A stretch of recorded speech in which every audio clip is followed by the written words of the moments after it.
जी doctor साहब, मलक साहब इधर थैंक यू। इस्लामाबाद है याद।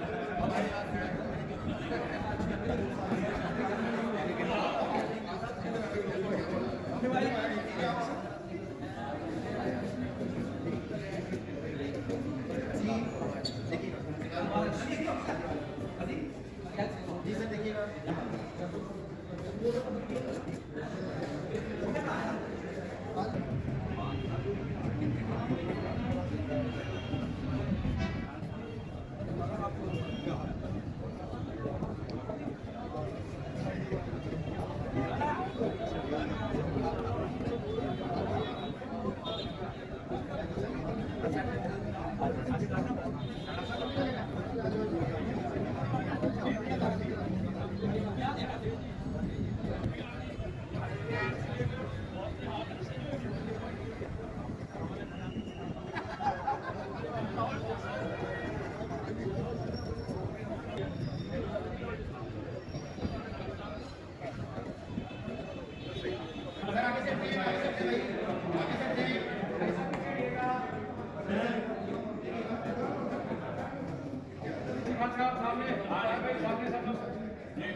सामने देखना है।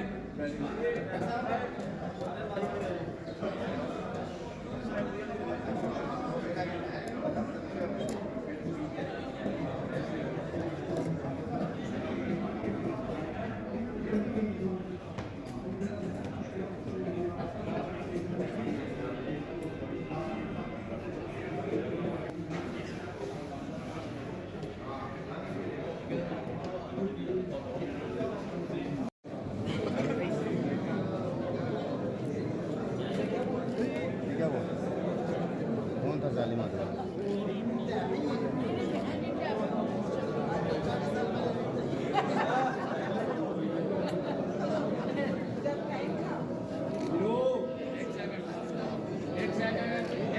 जी जी आए आए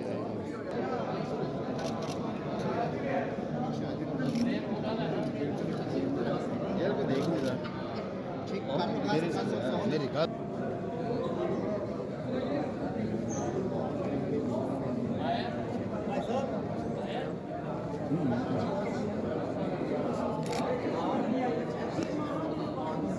ये आप थोड़े से ऐसे होंगे ना, पूरा ग्रुप आएगा। इस तरह बैक आ जाएगा और हो जाएगा और हो जाएगा और हो जाएगा और हो जाएगा।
और दादा जी बस बढ़िया, बड़ा अच्छा हो जाओ।